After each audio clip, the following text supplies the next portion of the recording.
secured in its entirety. Exactly. And then also, with regard to things like making reference to the sick world, but also making reference to possession, so that, you know, some of these things that might be happening that the world is looking at as this level might be from other dimensions affecting them, right? The sickness of the world,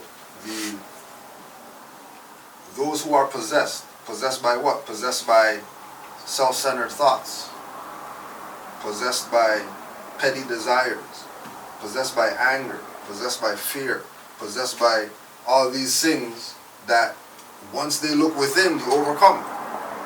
Because those things that possess them don't come from within. Those are external things that you know, illusions that they're caught up in, thinking that they're realities. Practice the art of peace as an act of faith, a belief in the ultimate power of nonviolence. It is faith in the power of purification and faith in the power of life itself. It is not a type of rigid discipline or empty asceticism. It is a path that follows natural principles, principles that must be applied to daily living. The art of peace should be practiced from the time you rise to greet the morning to the time you retire at night. Practice of the art of peace is an act of faith, a belief in the ultimate power of nonviolence. It is faith in the power of purification and faith in the power of life itself. It is not a type of rigid discipline or empty asceticism. It is a path that follows natural principles, principles that must be applied to daily living. The art of peace should be practiced from the time you rise to greet the morning to the time you retire at night.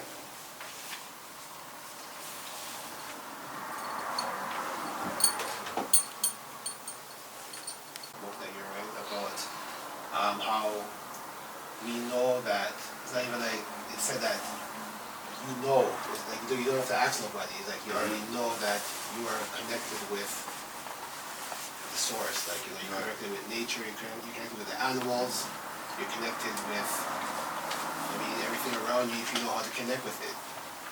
So it's like it's in us. It's just that I think you said something long time ago that we're in the age of Aquarius, that whatever you're obsessed with or whatever you are on, it's going to be magnified. So if you're on some bullshit, then your bullshit's going to magnify times 10. Yeah. I mean, that if you're on the knowledge, then your knowledge is going to magnify times whatever. So, like, you see a lot of people, like, you just don't understand why they can't get it, but it's pretty simple. But it's just that their ignorance is magnified by who knows by how much. For real. Because that's the age by this time, yeah, by this time, for sure. So it's either it's like, you know, you just gotta keep it moving. Yeah.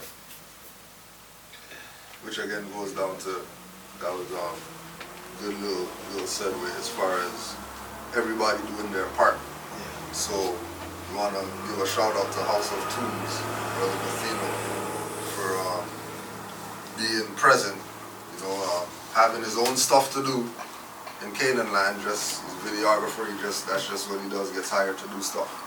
But, you know, we come from the school that you can't come to Canaan land and not check the Mars. That's just what it is. But regardless of who they are, anybody who knows Canaan land Mars that's not from here, they check here. They check in every time. Before they go do whatever it is that they're doing, they make sure they check in. Alright, so we just want to send a big shout out to House of Tunes. And if you haven't, make sure you go to the YouTube page and stay updated, because we have some stuff coming since he was here. Since he was here, we have some stuff on the way. Let's give him my hands too. Yeah.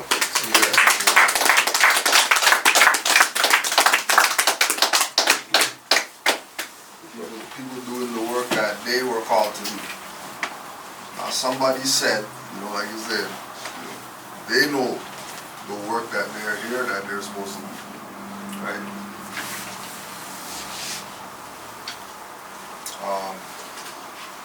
And you know, Yeah, go ahead, Mark.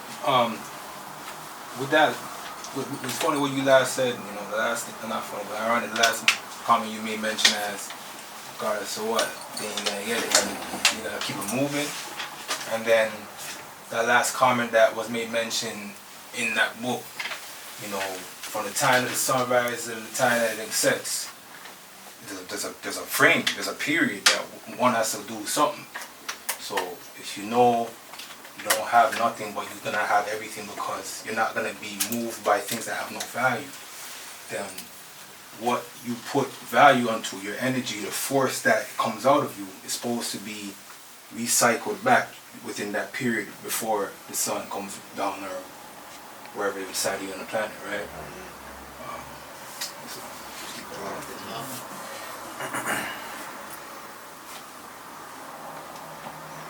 Anyone else? For that second one?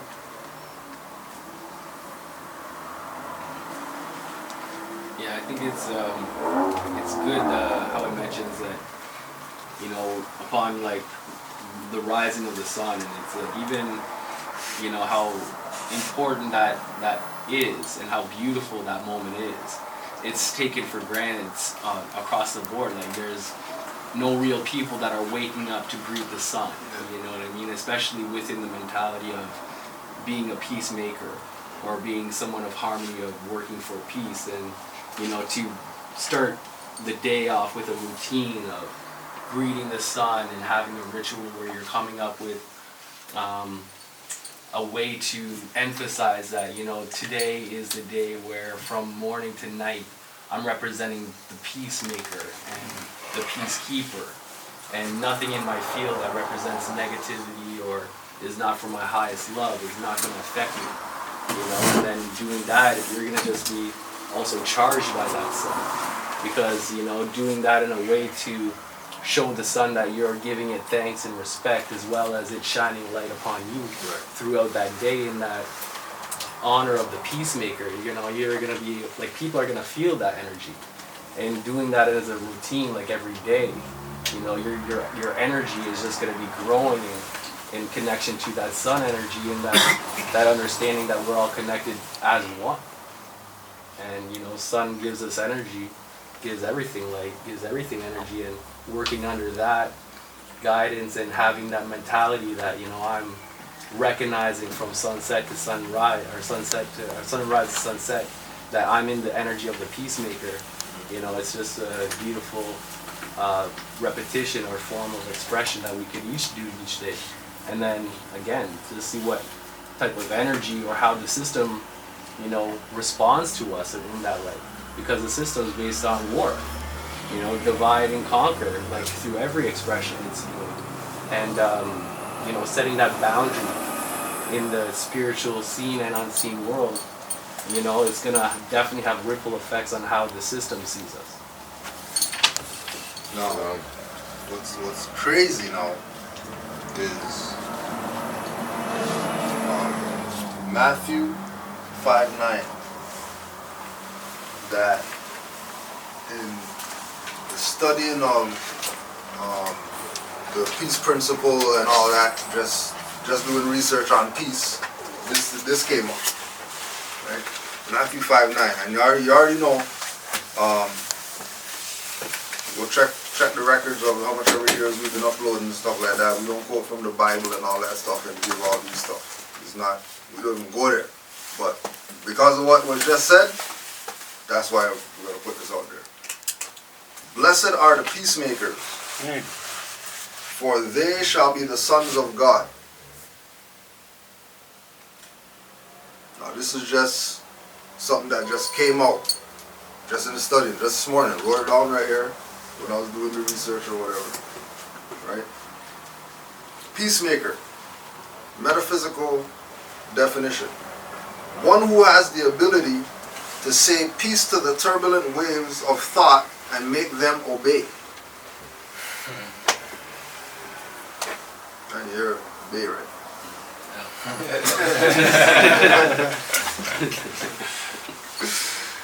Peace, harmony, and tranquility derive from awareness of Christ consciousness, which again goes back to what brother was saying about knowing, and it's not some permission or whatever. Once you know, then you're gonna act, right? You know how to do videography, then you're gonna get calls, and then that's what you're gonna do. That's just what it is, right?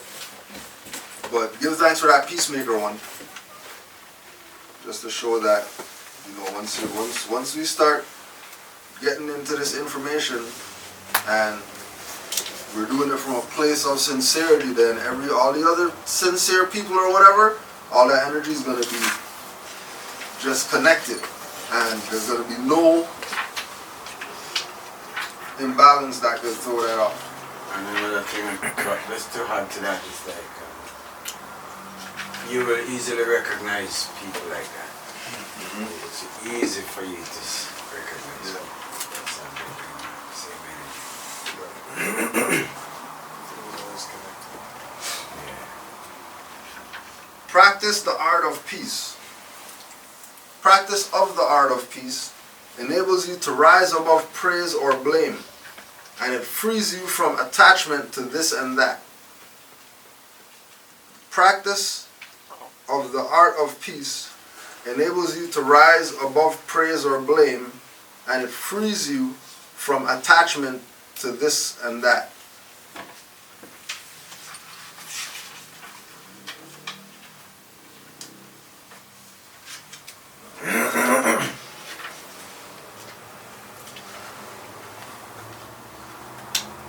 You just throw out whatever it is, first thoughts, don't think too much. Usually attachments, they ain't gonna be able to pass on, you know, because the doing that you do, your energy from when the sun goes down, you hoping you wake up tomorrow and give your energy once more so the energy can be used. But if you have attachments, you gotta answer to yourself, can I pass on the energy from the attachments that I have? Or it could be used in the same manner, in the same alignment that I did see from receiving the energy. Does this attachment even have energy? Because if it doesn't, know why do I have an attachment onto it? What resonates for me is almost growing into adulthood. Like, as a child, being praise and blame, like that's basically some things that govern your life. Like you want to be praised by your parents, or you want to be liked. You don't want to be blamed. But as soon as you go in peace, like the book says, and learn how to be a peaceful person, then at that point you become an adult. A different stage in your life.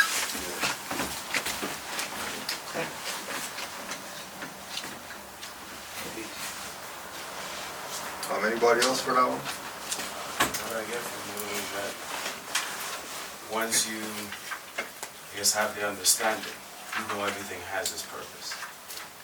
And everything serves its purpose. So whether negative or positive, you know what it's for, and you can move forward, you can move away from it. Because you understand the purpose of that situation, whether positive or negative. Yeah, I want to add too, I think it brings back into the thought of, you know, if you're working with the concept of being a peacemaker, you know, you're really starting to come into an understanding of the disconnection of the need for materialism. And it's whereas people, you know, may naturally, you know, want to have things and collect things and attach themselves to material things that in reality we don't need and can put us into debt and truly, you know, even clutter our space, you know, limit us in the form of spiritual hygiene, just in what our attention's focused on. And when we're thinking more about becoming a peacemaker and your role being of service to others opposed to just service of yourself, you're gonna be less thinking about, you know, what do I have and what can I keep, and more thinking about what can I let go of, what can I share, what can I, you know, do for the greater good of everybody, so that we all can benefit, not just myself benefiting. I also want to add to more on more on the what you call it, the esoteric or the esoteric. I don't think that's what it's called, but I just noticed on the news or like on social media, I've seen like a lot of people are marching, like thousands and thousands and hundreds of thousands of people are marching for shooting and guns and violence and all this kind of stuff. Which to me, I mean, I think it was like students, like hundreds of thousands, like hundreds and hundreds of thousands, like they had a time where they were just whatever, and they had to be heard because hundreds of thousands of people at one time, all for the same purpose. You have to be heard, you have to be seen, and I've never seen that before, like, you know what I mean? And, you know, people are sensitized to violence and, you know, for whatever reason, video games, movies, and, you know, and usually, to me, just my belief is that, to me, I think that's a changing of people's mentality towards, like, you know, just being desensitized against violence and war and all this kind of BS stuff. And I think, you know, the time that we're in, I mean, we're going to probably see a lot more of that where, I mean, maybe except for against back. Well, that's exactly what you're saying. You've never seen it before because we grew up in a different era. If this was like the social media era in the Million Man March time, it would have probably been 2 million men at that, or however many more, double, you know what I mean? So we don't even understand the era, so all of them are already together online. So all they have to do is just come outside now. Exactly. And that's all they did. So that organization was probably done online, like, you know. So it's a thing that we don't understand for real because we didn't grow up in the era. They fully understand it because it's their thing. You know, we have to go back and adapt to certain things. They grew up in it, so it's them. Because that movement, it's a youth movement, so now adults have to follow suit. If the children are doing it, then adults have to follow suit. Right. I think the biggest problem with that, though, is it's just especially with so many false flags that's been happening, you know, all over North America. You know what I mean? It's like there's always a way to try to trigger the population to make something happen. And they've been trying to do this gun control issue for a long time. You know what I mean? And it just seems now that they're starting to use the youth to get the agenda across. And, you know, I'm not saying that, you know, the shootings that could have happened didn't happen at all. Like, I don't know enough of the information, but I do know that the government, it's not within their capacity to fake an event, you know what I mean, and get people to be paid to organize things that are gonna get people riled up and, you know, emotionally charged to do something that they're not even truly understanding of the consequence or the reason behind it. It's just, you know, it seems like everybody else is doing it, so let's do it. And this is a problem I see with the protesting, because again, it's like when you're not protesting with knowledge, you're not going in there with your heart, and you know, you truly know what you want to get done as a result. It's just a bunch of people making noise in the street. You know what I mean? There's no real shit. And even though their overall message is gun control, it's just like, whose message is that though? Is it truly the youth's message? And is it truly a paid establishment that is using the youth for that message? You know, and that's where the line gets grayed, where it's like, we each can have an opinion on it, but if we're not involved in that grassroots, movement, we're truly not going to know how it was formed, why it started, where the money came to get all these people organized and like that, and how it was allowed to blossom in such a way where the media would be all over it. Yeah. Because there's been other things, like say with during the Wall Street crash, Occupy movement, you know, they were doing a lot of rallies too, and they weren't getting coverage. Right. Because again, it was like how it was established. It was more like the people coming in anger, That was coming people, together. You know what I mean? And because they couldn't control it, they didn't want people to see it. You know what I mean? They were shutting down their camps, and you know what I mean? Like that wasn't being showed. But even though the information was coming out about it, it gave us a perspective of two different types of rallies, of mass gatherings of people. And today it's like, unless we can see the heart, we can see the movement grow and blossom and be a part of it, you know, there's always going to be the question, is this like just, you know, an agenda from some organization that's trying to get something passed as a law or a bill that's going to like truly restrict our quote unquote rights that we have, yeah. you know what I mean? Yeah. And again, it's like, that's where we got to be careful in how we support these things and just jump on the bandwagon of what we're seeing, because again, it's just it like, appears like it's for it looks like, oh, the youths are joining and the youths are finally, you know, taking notice of what's going on, but is that really what's happening? Status, you know? Yeah. And then also too,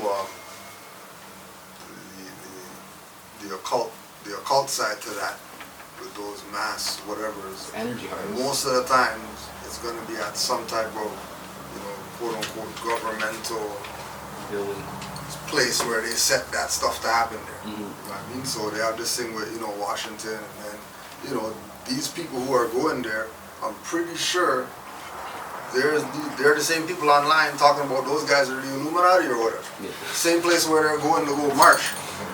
They're going onto the pentagram to go march. Right? So, you know, and then you could just go into the works of Dr. Delbert Blair, you know, Phil Valentine, those people going into that realm of, well, you know, what's really happening when all these people put all their energy together, but they're standing on a pentagram.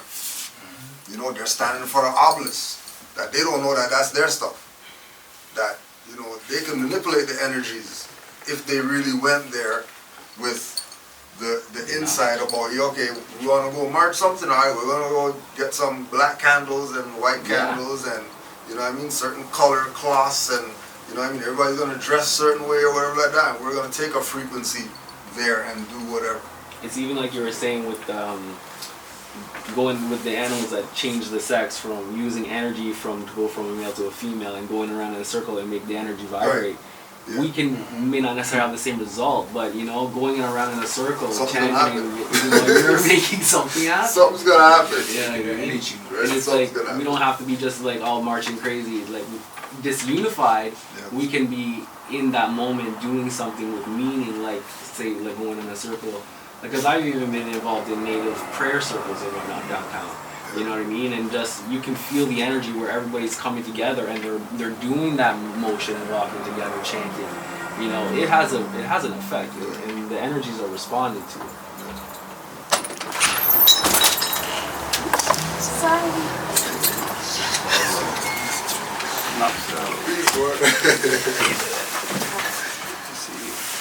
Conflict between material and spiritual science creates physical and mental exhaustion, but when matter and spirit are harmonized, all stress and fatigue disappear. Conflict between material and spiritual science creates physical and mental exhaustion, but when matter and spirit are harmonized, all stress and fatigue disappear. The one that, and they also emphasize it in here too, that they have conflict between material, written in all caps. Conflict between material. Yeah, other stuff's not like that. Yeah, so that when we look at, you know, the physical spiritual battle, you know what I mean, of staying on the course of higher enlightenment and things that are better for humanity and not being self-centered and all that. It's a conflict, which when you talk about the acceleration of the ignorance, things disappear. Any thoughts? If not, we can move on.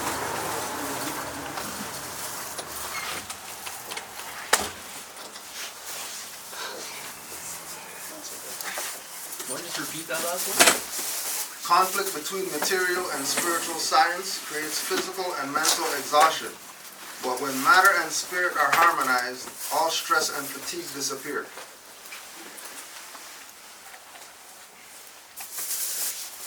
It's like coming into balance with the body, and that mind, body, and soul kind of thing. You know what I mean? Just giving that thought of like when you got your mind, your heart, and your soul like centered in balance, like you're truly expressing that kind of mind over matter consciousness. I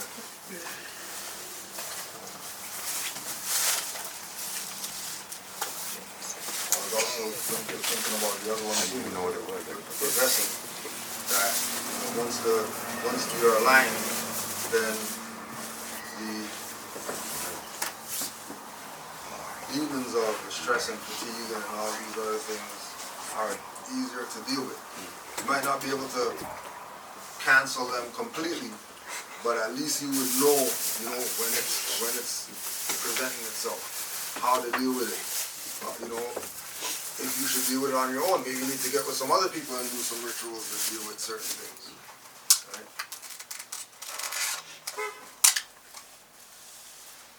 Any more on that? You know their purpose. And once you see what the matter is, see what the issue is, see what is the substance, how to maneuver. If it's worth even approaching, walking around, or even if it's actually something. Once you know your purpose, you know that, as you said, other spirits that are out there to swerve you off your course, you know how to take your stance and trot. I just want to throw on to that too. It's like sometimes we can believe that we're walking a path, and that path is just one, and we can get pushed off in this way or this way because of all these things. But the way I see it is like, even when we get tempted and we get thrown off what we think is the path, we're still on the path, because even when we veer, we're always going to be going in the direction we need to go. It doesn't matter what the life circumstances is challenging us at that time. And even when we feel we fell off the path, we needed that fall to bump our head to have that realization on how not to do that again. You know what I mean? So even when we're getting down, it's about being confident even when you feel you're off the path, knowing that I may have taken a detour, but even though I'm taking the scenic route, I'm still gonna get to my destination. It just may take me a little bit longer. Yeah, it's like saying there's no, when people say there's an accident, there's no such thing as an accident, right?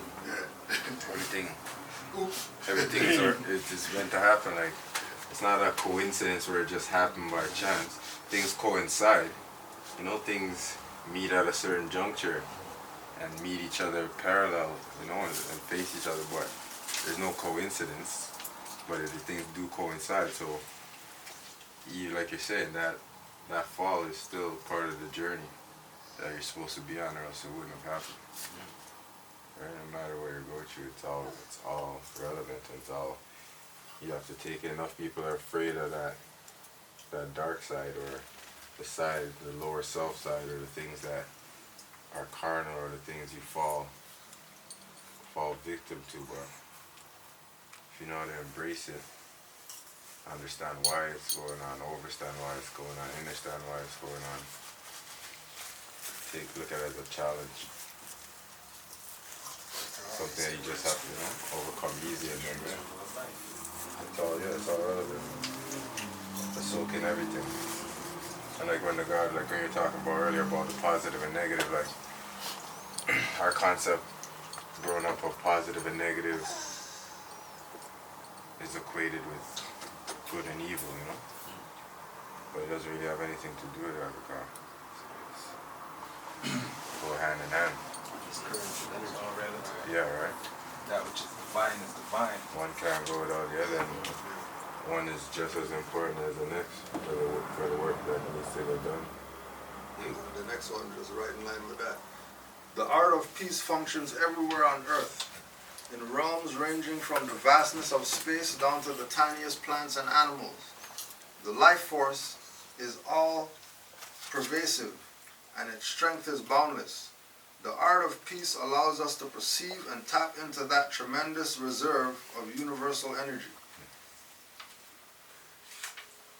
The art of peace functions everywhere on Earth, in realms ranging from the vastness of space down to the tiniest plants and animals. The life force is all pervasive, and its strength boundless. The art of peace allows us to perceive and tap into that tremendous reserve of universal energy. What was that term you said, and it was to give the metaphysical definition? Peacemaker. Peacemaker.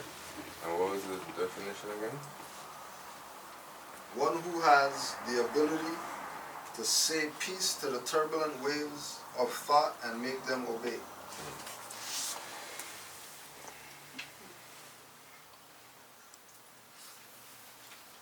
It's mind over matter. Eight forces sustain creation. Eight forces sustain creation. Movement and stillness, solidification and fluidity, extension and contraction, unification and division. Eight forces sustain creation. Movement and stillness, solidification and fluidity, extension and contraction, unification and division. All that is a positive, negative charge right there. Right there, Exactly. yeah. Just determining it different, but it's all movement and stagnation. Yeah. Because when something is moving extremely fast, it looks to be standing Still, still. yeah. So the opposite ends of the poles of a spectrum. Two sides of the same coin.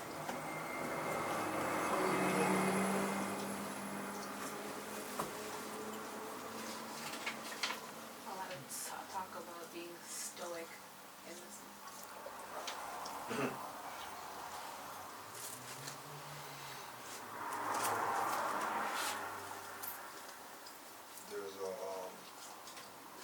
There's so much like themes throughout it. And trust me, put it out there to make sure you get the art of peace, because it puts things in a different perspective to assist with the becoming more into ourselves. I mean, realizing that, you know, yeah, we really are one with everything or whatever. I mean, recognizing that, oh yeah, that's, you know, another being that's sharing this space with us. You know?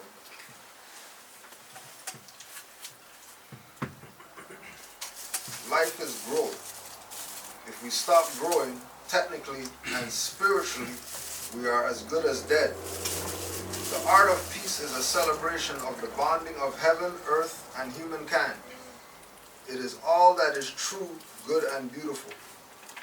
Life is growth. If we stop growing, technically and spiritually, we are as good as dead. The art of peace is a celebration of the bonding of heaven, earth, and humankind. It is all that is true, good, and beautiful. I want to put this out there. What different examples or perspectives could we look at growing from? Say change, I would say. I should say that, I would say change. To not change is death. Right. Because change is growth. And everything that's alive is constantly It's changing. constantly changing. Right. And I think with our people, that's the one thing we fear the most is change. Yeah. Like our people, we're just stuck with what's been passed down to us. And we cherish that to the utmost. Like most people, our people know that they're surnames are slave names. And they know that, and they accept that, but they still cherish it. Like, they cherish their surname, like, they cherish that. It's a bad word if you try to say, you know, if you try to emphasize the slave name too much, it's like, you know what I mean? Yeah, I know, but like, you know, I still love it. Like, not to make fun, but it's just like, Make fun. I just don't. Yeah, make fun. They're sleeping. Their brain's a little bit dead. Conformity. Yeah. It's like the tradition aspect of it. It's like even knowing that it's wrong. It's like, well, It's you know, okay. it's been a tradition in my family. You know, nobody else wants to. My parents didn't change it, so what's the?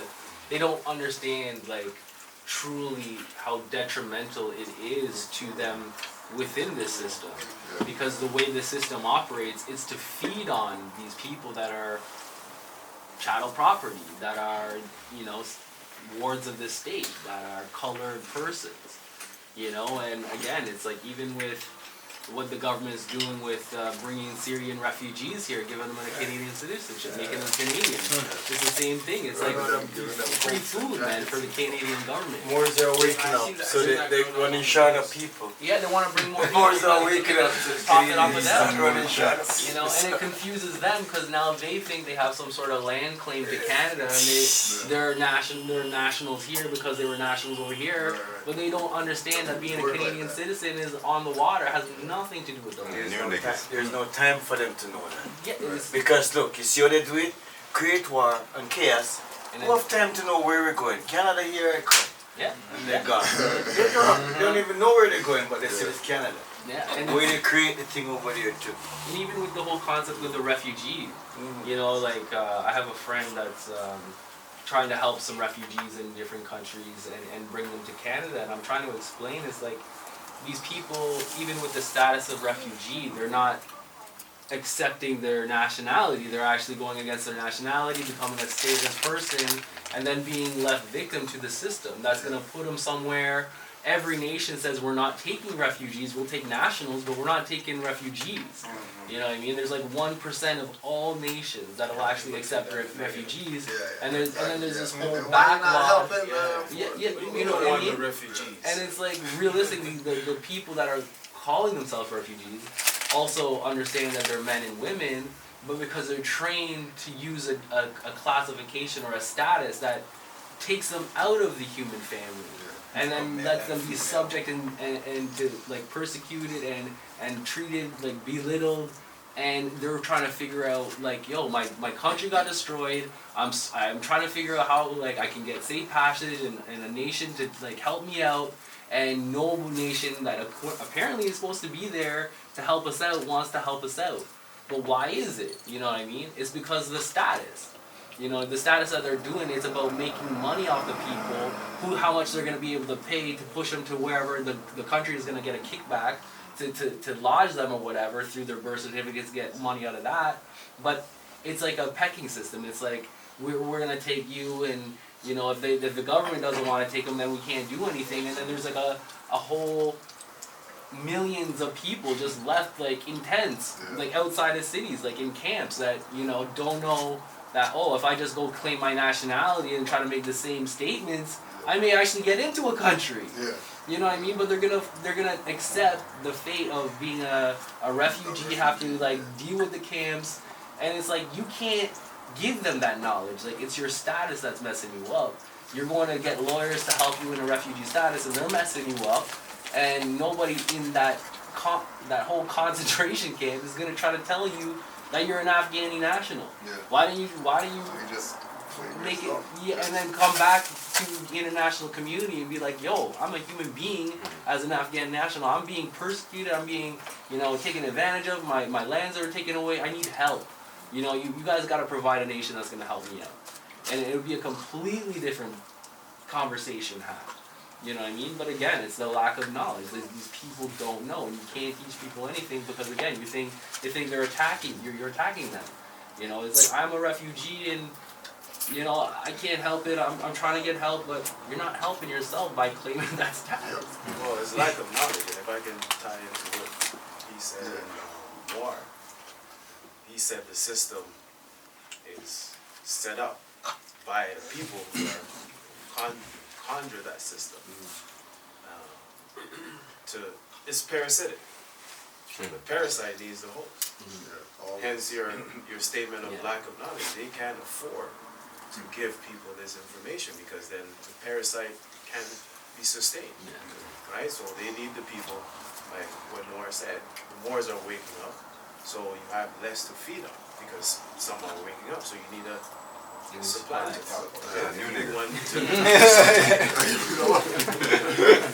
Right? So they bring them in so they can feed off of them. It looks good because they came and some hotels were converted to condos for them and they got coats and all that to beat the cold. Right? So it looks all rosy and they get how much, like $5 grand every month or whatever. So they get hit off crazy.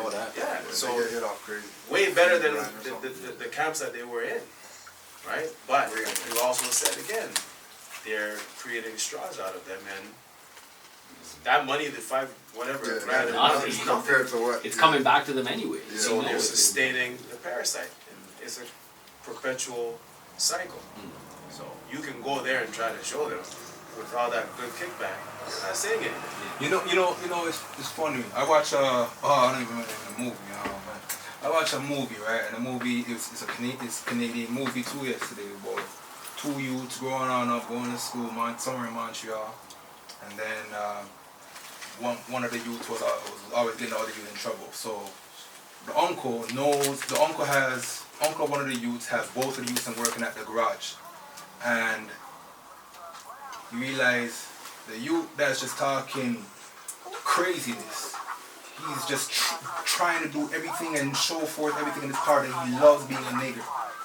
His uncle is like, no matter what you do, I see you want a white girl, no matter what you do, you'll never be accepted like that. And then he tells a story, he says there's two men that came from a country, and they said they're going to become Canadian, and they made a bet. They said, after 1 year, we come on back, and we're going to talk about how much Canadians we are. And then the brothers, they come back, and then one brother says, I am Canadian, eh?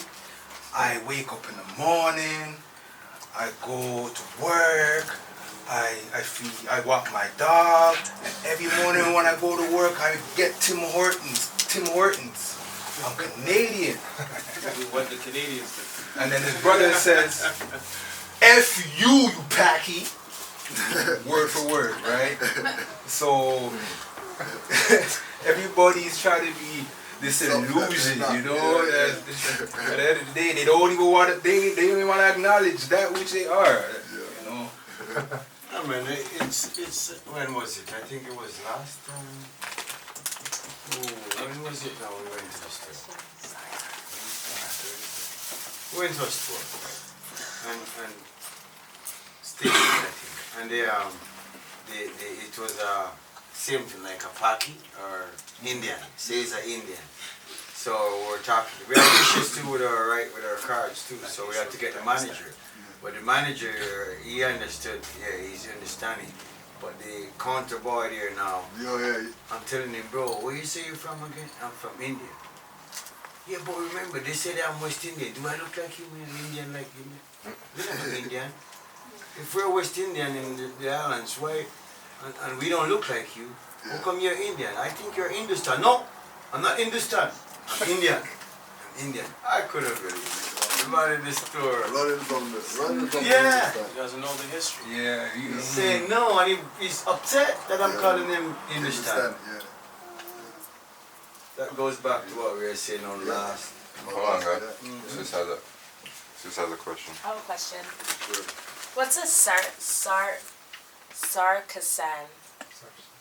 Yeah. Saracen? Head. Saracen head? Yeah, what is that? Saracen head?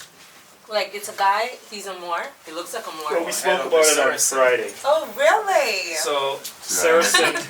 Alright, get on up here, Omar. Omar. Get up there, Omar. You're tasting that fish already, eh? Yeah. Tasting that fish, you know? It's like, Omar, you get none of this. So, This is what she's talking right here. Right? It's right here. Yeah, right there. So the head of the Saracen is the ruler. Yeah, what is Assaulted. that? So, Because I was talking to you about the whole Mississauga thing. Yeah, So I found, cause remember that place I tell you I always roam? yeah. So I discovered, cause I was looking for the history, I couldn't find it. So I discovered it's an all-white school, allegedly, and it was running during the time when Mississauga was the county of Trafalgar. Trafalgar. Trafalgar. Yeah. And then I heard about the war. Trafalgar. Yeah, Trafalgar. I know. Then I read about the war, but then when I researched the word, it's an ancient Arabic word, like, but it talks about Spain and the Moors, because I typed in that and Moors, right, and it popped up that's their name, Yeah. and I guess one of the sons of Joseph or Abraham, one of Abraham's sons is Ishmaelites or something like that. Am I making sense? Isaac, the son of Isaac. Keep going. Whatever. So one of his sons who married Sarah. Am I making sense? Is the story adding up? I read so many things. Anyways, he wanted to ensure that he was known as the son who married the free wife, and not the one that married the slave, which I can't remember her name. So that's where I saw the Saracen or whatever. Saracen meant I guess he's free. Right? A free Moor. I mean, you know what? So that Trafalgar has something to do with that too, you're saying? Well, when I typed in Trafalgar online, like the county of Trafalgar, and then I guess the Canadian indigenous people adopted Mississauga, the name Mississauga. Right. When I looked on images, Saracen or whatever popped up. So I'm like, I've never seen that. It was a dark-skinned person's face. Yeah. And they have a restaurant somewhere, I guess in America, and in Ontario somewhere. Yeah. So I'm like, that's weird. What does that mean? And he looks like a king. So I started researching it, but I wasn't really sure. Like, it doesn't have to do with Moors. It all goes back to And then I realized So- that it's these people who just were everywhere. So my question was Nelson Trafalgar, right? He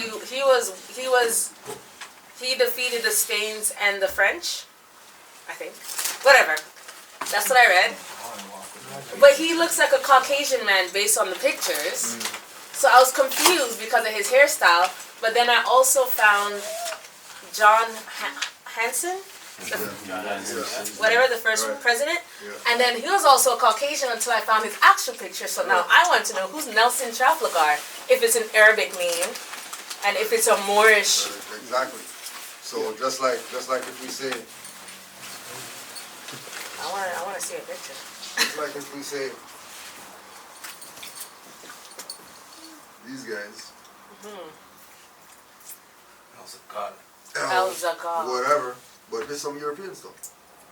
And it's at the front. But it's L whatever, Yeah. which we know that has nothing to do with Europeans. Yeah, because that name has nothing to do with So it's all part of, because so-called black people want to be that, then everybody else is just jacking their stuff, doing whatever it is they want to do with it. Yeah. He looked like a coolie European. Yeah, You know what I mean? yeah. And Douglas? And you know, yesterday I was watching another film too called Gold. I don't know. Someone told me called Gold, but I seen this in Aura, but they were talking another language sometimes. But it was basically like the European settler, they go to a certain region, and the average of people are there, and then they're just killing off the average of the people. But every time they hear like some kind of movement and howling, and the dogs start going crazy, they're like, oh, them damn Saracens, you know. So it was funny, you know. It was funny. But you know, as far as that's intriguing part of that Saracen things too, because I know it means the sentence of Sarah, and I also am aware that many times it was also used as in like oh, them Saracens, like in a negative way where the Romans were not liking the Saracens, as far as in like woman of free and woman of bond. You know, if the woman of bond knew, it's the same thing with the people with this kind of spirits. The people them know what their duty is, and if they continue knowing their duty and doing their duty, freedom is achievable. Yep. You hear them make reference to it in Robin Hood, Prince of Thieves. Like the old Euro man talking to Morgan Freeman. The first one. Yeah, the first one. There's only Several. huh? There's only one. They'll have a different name. That one's called Robin Hood, Prince of Thieves specifically. There's only one title Oh there. yeah, the Prince of Thieves are the Saracens. So he mentions it. He goes, screw the Moors and the Saracens and whatever, right? And then he goes, what type of manner of name is Hasim or whatever? And then Morgan Freeman rolls up to him and goes, Moorish. Jump. Yeah. Hold him tongue now because he realizes it's a Moor and a Saracen right in front of him. He got caught. That movie, classic. A lot of exposure. Yeah, expose.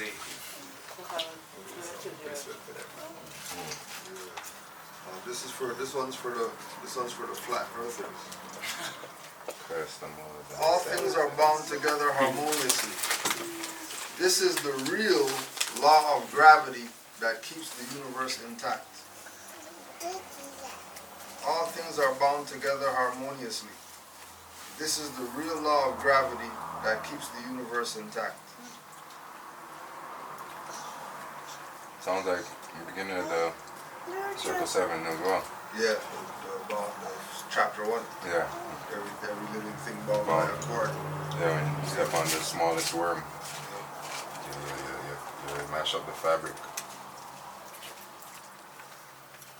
Shake the throne of Allah when you step on a ant. Yeah.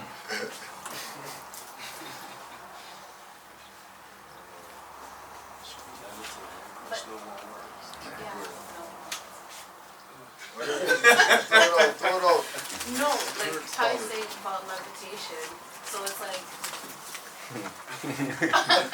I see a lot of images of people cross-legged levitating. You know, they do it as a street act all the time. But if you come into the knowledge that it is possible, then how? Oh gosh, the bounding, everything being bound. Yeah. Is it like once you realize it internally, like mentally, you'll be. It starts there, Okay. but it's like you know, levitation is like the guy who's gonna do like this and put his hand through the wall, because once you once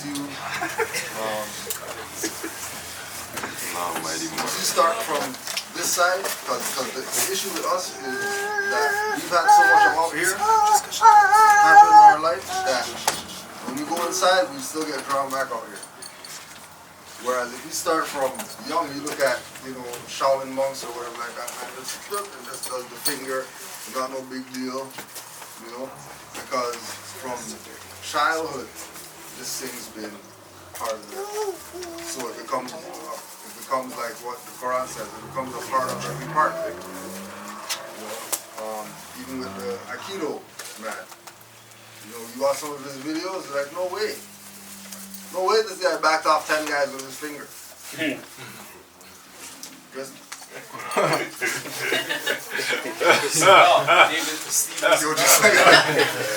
like that. That's all, nothing. And then he's doing like this, and dude's like tumbling, going that way. The man's flying back, hitting stuff. It's like, yo, you know what I mean? So yeah. It's possible, but then you have the people who just stick with the thing and then they those aren't the ones, yeah. But they're there to remind us that, you know, Yeah. it's possible. It's possible. It's definitely possible. Reminding us that it's possible. Definitely possible. The church is doing it. Well, I just want to add to what you said about a lot of these people, persons that are gifted like that, because everybody knows how to play basketball, but not everybody could play the NBA. So it's like those people that are gifted, like we all have in us to do certain mystical stuff or magical stuff in our own way, right? But there are some people that are gifted and they can do the extraordinary stuff. And most of those ones, they don't find it really surprising. It's just that how it is brought out. Is it brought out or is it? Yeah, that's what I'm saying. Or is it kept in? Some of it has to do with their parents, right? Yeah, the parents. Yeah. If they recognize it, that greatness, and nurture it from a young age and make it, groom it and make it blossom, right? Because sometimes you need something to spark. You need a catalyst. You need a catalyst, and once it sparks, then it could do what it's supposed to do. But if it doesn't know what it's supposed to do, it could stay dormant forever. Yeah, the same parents could even shut it down and don't realize what they're doing. Because most children, they always say, oh, I have imaginary friends, I see monsters, and we're like, oh, there's no such thing. We're the ones that are shut down their foresights because then they start to say, oh, well, the parents think that's the easy one, like, you know, like, so they kind of shut it down. Yeah, we lock down those channels in our... You can fly, trust me, I've done it when I was 6. We can. Don't look at me crazy, but I did it on the steps once. Anyways. Sorry. Keep in mind that she's saying she was confidence, you know? I was like, this is how lose that easily. I'm talking on that gift, you know. It's confidence too. A lot of times the youths might see something they might put value to because of what other youths and peer pressure, and a lot of times what they're putting value into, it's dumbing their confidence because what is being spoken about in school is taking them away from them being their true selves because it's not the in thing. You know, what you doing wearing all that stuff, why you talking like that, you're not cool no more. Peer pressure is something. You don't need to be cool to be hot. Flip the script. Makes sense. Can't let it overpower for real. Contemplate the workings of this world. Listen to the words of the wise, and take all that is good as your own. With this as your base, open your own door to truth. Do not overlook the truth that is right before you. We probably just talked about that. That's when we're behind one or something. Contemplate the workings of this world. Listen to the words of the wise, and take all that is good as your own. With this as your base, open your own door to truth. Do not overlook the truth that is right before you. Oh yeah, speaking about that, for any Moors out there, we're taking up a little collection for Brother Alim El Bey. We're taking up a little collection for Brother Alim El Bey because we want to donate some funds to him so he can do a class on the origin of this Moorhaven campaign, right? Because he hasn't addressed anything from anybody since the debate that kicked off this whole thing, that people are still talking crazy about Moors. So, any Moors out there, whatever it is that you want to donate, Canaan Land Guide, or sorry, cultural educators at gmail.com. So we can do the live YouTube with Brother Alim, and we could go into, because somebody sent me a video that they're going through all the literature now, going through all the different literature, trying to debunk stuff about Moors or whatever. So we figured that since they shut him down from doing his part 2 of the debate back then, you know what I mean? They didn't have enough time for him to do whatever. And it's 10 years later, pretty sure Alim has some more information that he can put on the record, you know, especially for the people who are coming into this that are distracted by the distractions. And, you know, we look at him as, you know, he was like the ones that were coming up after Taj and these people that we were looking at as, you know, Moors to use as an example. You say, Well, whose book should I buy or whatever? Go buy Liam's book. If you're gonna go buy somebody's book, you wanna buy Moore's book, right? So, and we're looking to do that probably sometime in April.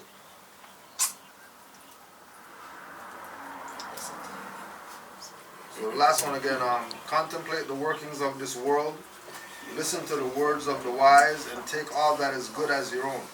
With this as your base, open your own door to truth. Do not overlook the truth that is right before you.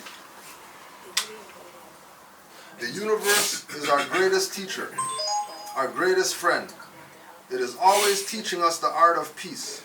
Study how water flows in a valley stream, smoothly and freely between the rocks. Everything, mountains, rivers, plants, and trees, should be your teacher. The world's wisdom is contained in books, and by studying the words of the wise, countless new techniques can be created. Study and practice, and then reflect on your progress. The art of peace is the art of learning deeply, the art of knowing oneself.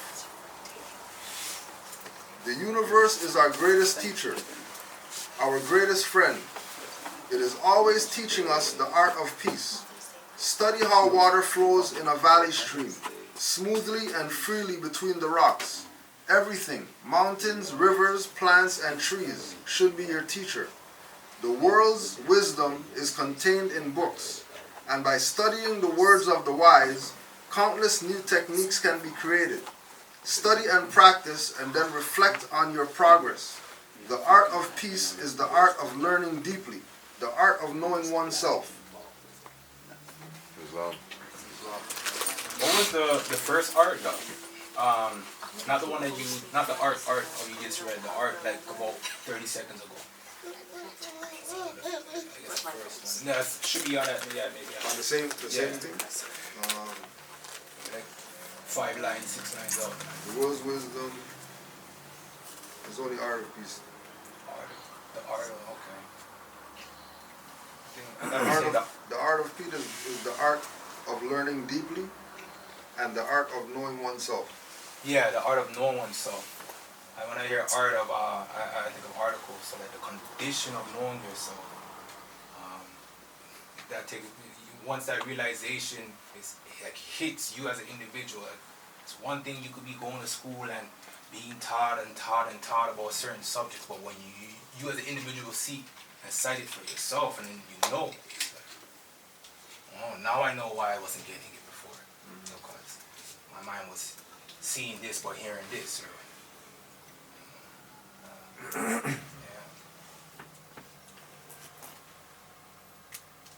Any more insight? Are we gonna talk about April Fools?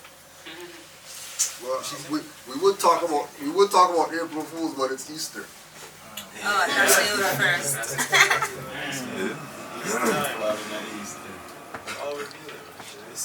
first. One of the first times. It is April 1st too, though. Yeah. I thought today's first. It is. Oh. But he's saying like Easter's kind of taking precedence. You know, everything's being revealed right now. But that's when they. But it's never been this late before. Easter. Never been this late. Yeah, this year. All the alignments, Yeah. the celestial stuff that's going on. More stuff coming. This year has been the year. More than any other. So could we protest next year, like every holiday that comes? Protest. Not protest, but like, Boycott. I don't know, do something. Yeah, you're doing something right You now. just reverse the polarity Yeah, with your own that's what- energy. Yeah. One of the teachers, Brother Abdullah Bey, that does the Moors and Masonry. That's his lesson. That don't throw away the stuff. Yeah. Just recalibrate it or put it back to its proper perspective. Cause a lot of my niggers online are very like Yeah. surprised with my post today. Oh, I didn't know that. I was like, yo, that's the history. Yeah. Cause the first, so I was like, oh, April Fools. Huh? You told them it's the day of Ishtar. Huh? You told tell them them is the the day of Ishtar? Ishtar? No, I just posted some April Fool's history stuff. Oh, I don't April know. Fool's, okay, yeah, Cause the first, so I'm like, isn't it April Fool's today? yeah, yeah. I don't. But Really you know, it's funny because I know fool just means one that don't know.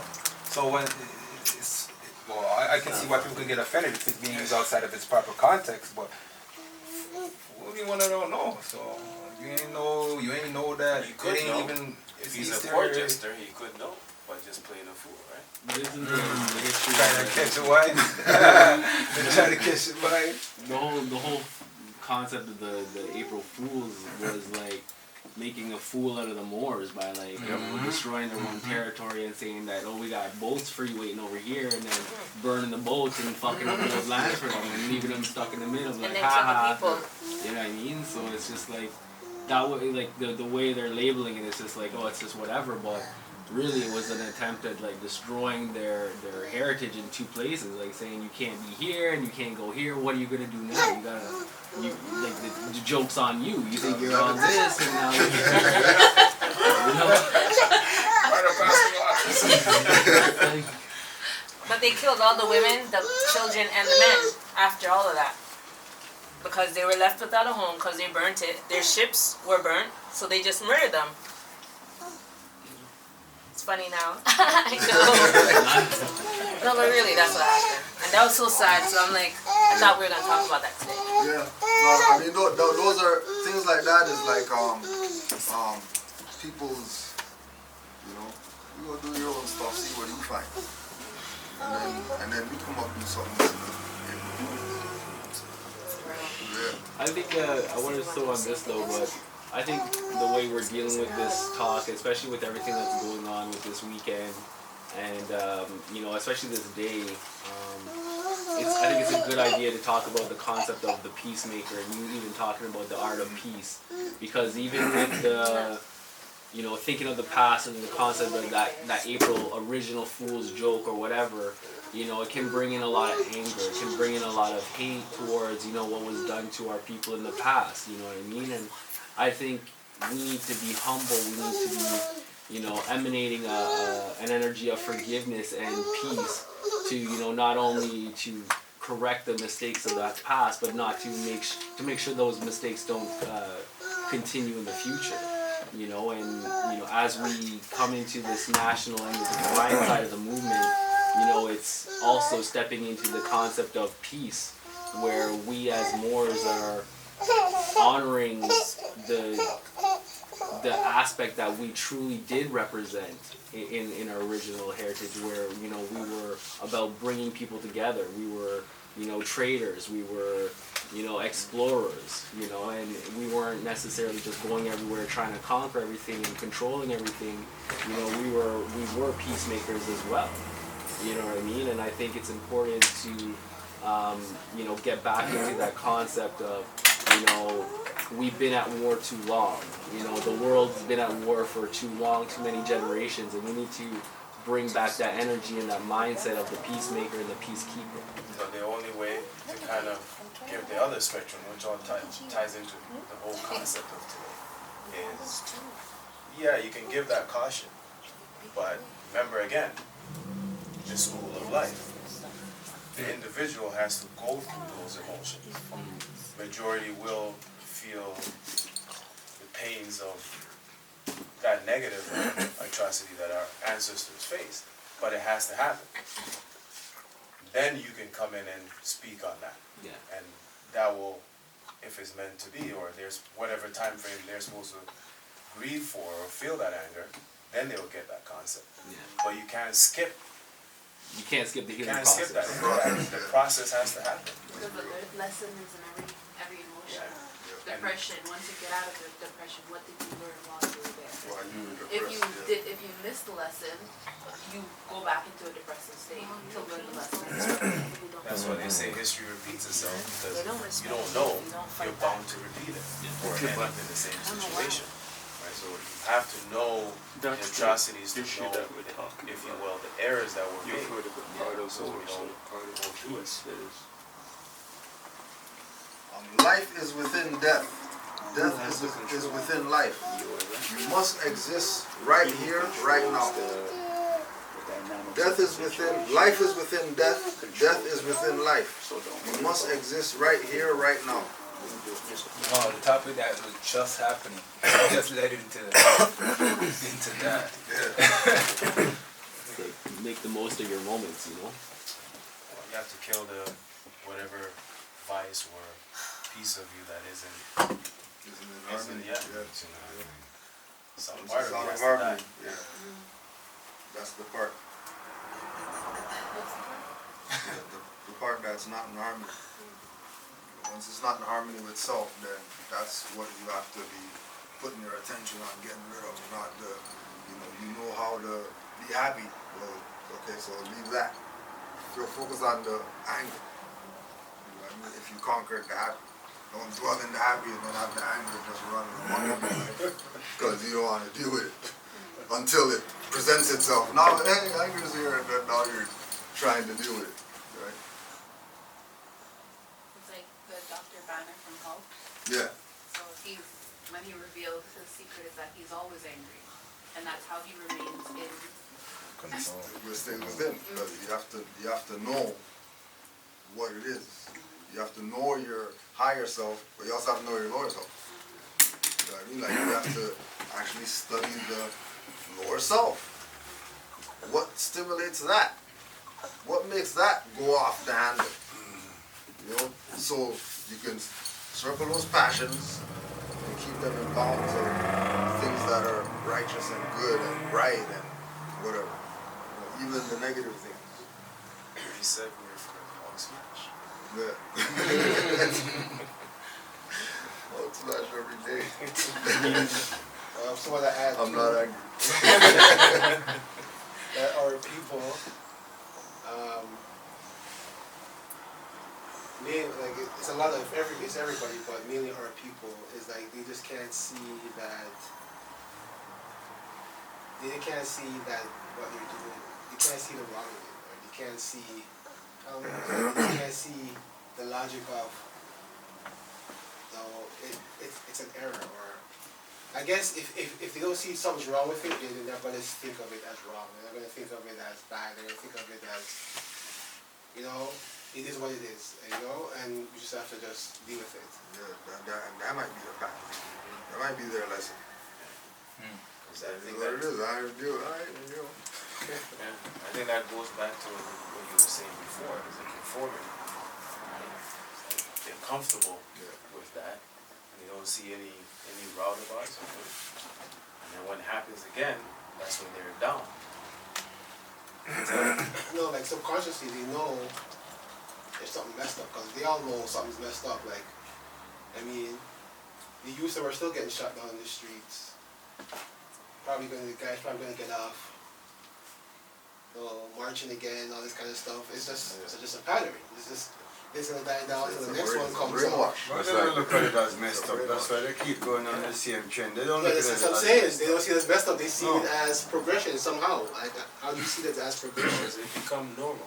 Yeah, So that's what I'm saying. It's what they know. As being stagnant, then there's nothing nobody can tell you or show you to make it the facts. Even the facts, they're gonna see it as that's just some kind of conspiracy or a theory, or that's just some more stuff. That's just some, But this all, I see a link with everything we've been talking about. Yeah. So with that is conformity, which is normal and is expected for white people to be racist or hateful and killing black people. Right? So yeah, it's happened right then and there. The emotions are going to rise. But after a few days or whatever, they always do that. Yeah. It's normal. Yeah. Right? Yeah. So when you come in now saying, no, well, you can actually try these or that, and it might work or it will work, who are you? You're just like me. What are you talking about?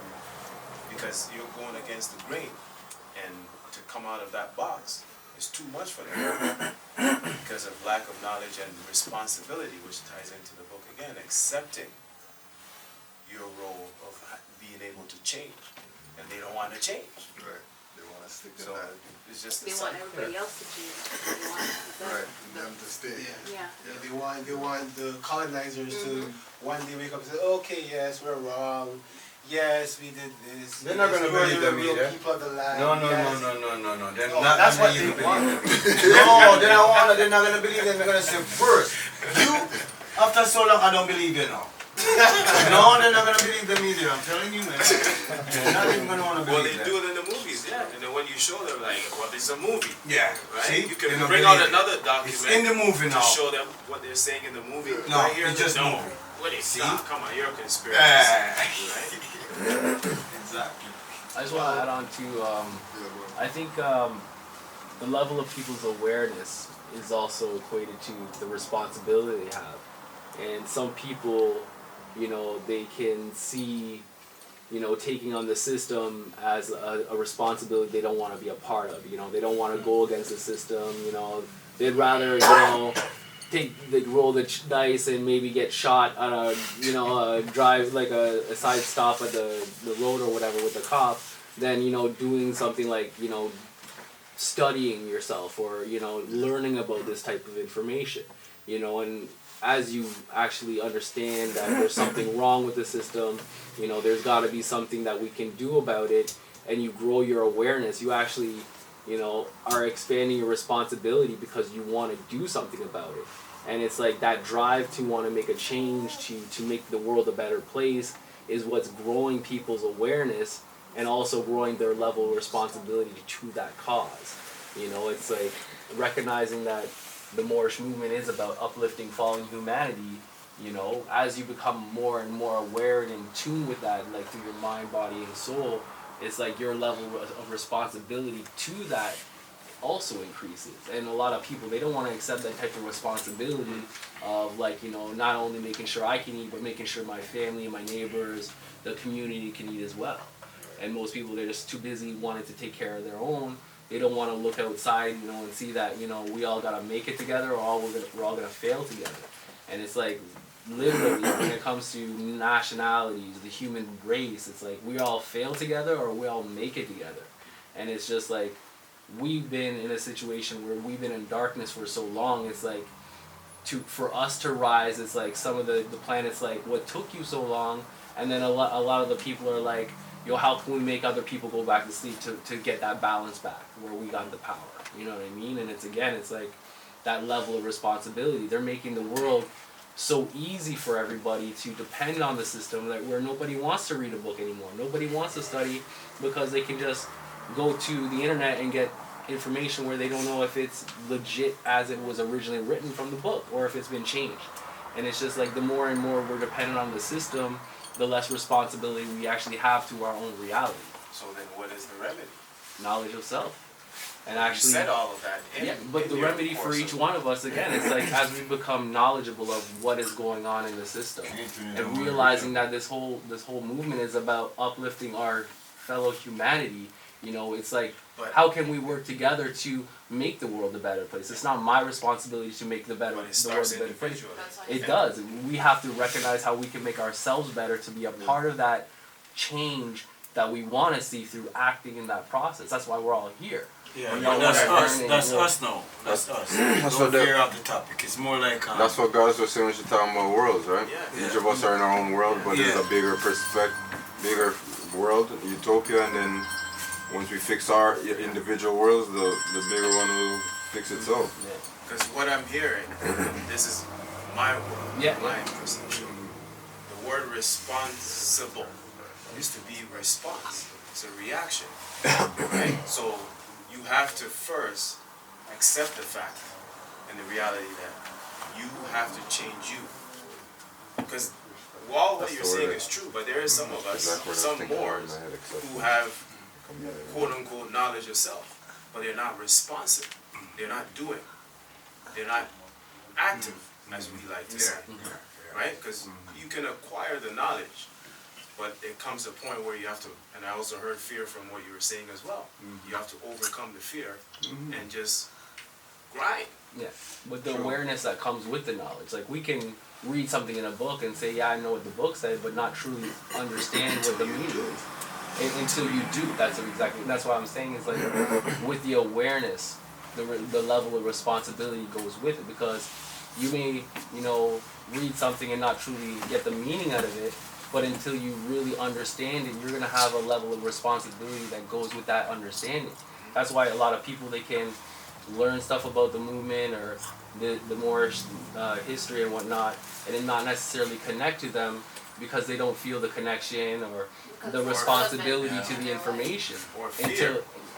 Exactly. Well, so I want to add to that. So many things. A lot of people love to live a lie, So again, whenever people come into this truth, or people that are outside of this truth, do they want their reality shooken up and all that? No, they're comfortable in their own state. You understand? So some people are just comfortable with the way it is. They don't want change, and they don't want to see it.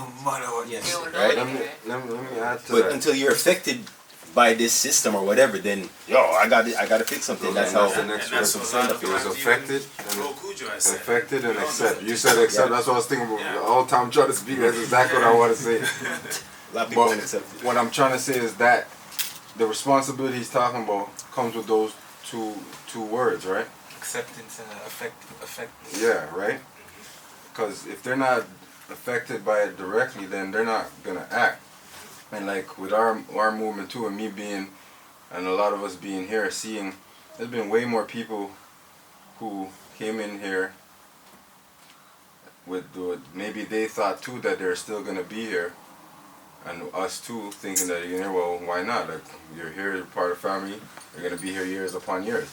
But they came in here based on the fact that something happened to them that they needed like remedy for, exactly. And they came and they found it and they're still here.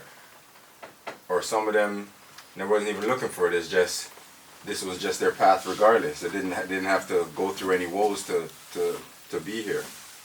But all of us have been through woes. But most of them are not even here anymore. But to all of our defenses, like most of us never came up in this knowledge, so there's a lot of programming and conditioning that's been going on. Why, when now you get exposed to the knowledge and you start knowing yourself, and now you have to start taking responsibility because it's power, right? And that's what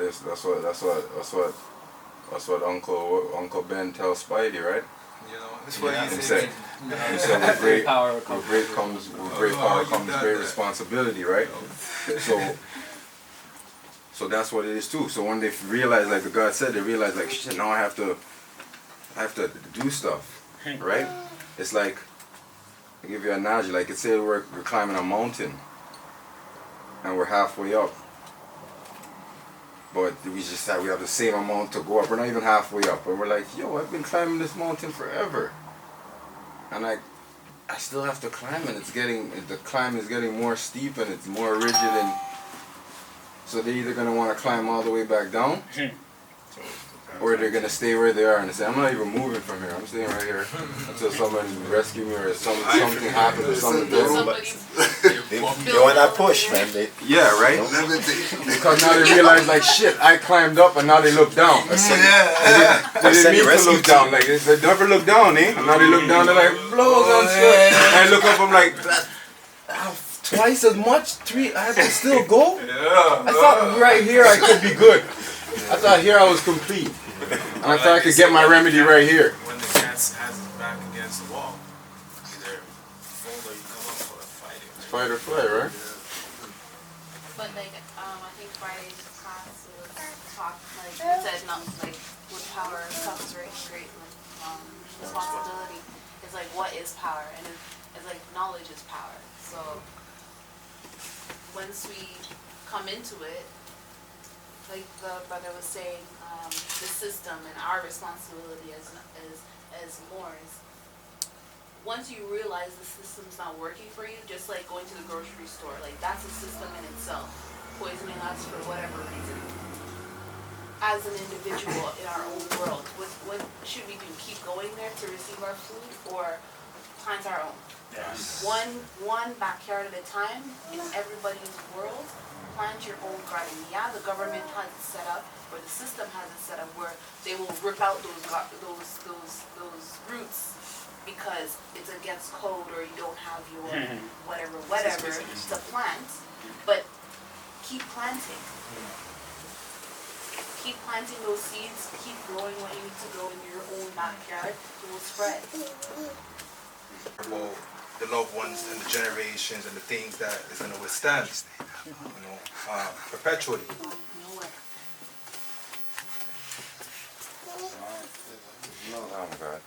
The only real sin is to be ignorant of the universal, timeless principles of existence. Such ignorance is the root of all evil and all misguided behavior. Eliminate ignorance through the art of peace, and even hell will be emptied of tortured souls. The only real sin is to be ignorant of the universal, timeless principles of existence. Such ignorance is the root of all evil and all misguided behavior. Eliminate ignorance through the art of peace, and even hell will be emptied of tortured souls. My question to that is, what is hell? Because again, the brothers mentioned we come from our own. We're now coming into this knowledge, and we were taught things before. From my teaching, hell is just your grave. So, like, what is a more understanding of hell? Well, like, will the dead walk amongst us, or like, what is hell? Says you're dead. Yeah, whatever the negative influences internalize for yourself. So the Burger King lover hell would be no Burger King, and all they have is vegan stuff. Vegan burgers, and that's just what it is for them. Whoever else, whatever their vices, the crackhead, crack, that's hell for him. But it's all that individual's own aberrations that they think that there's really something like that. Because that means that, like, even when you go into things of, tortured souls and whatever, like, what do you mean if a soul is not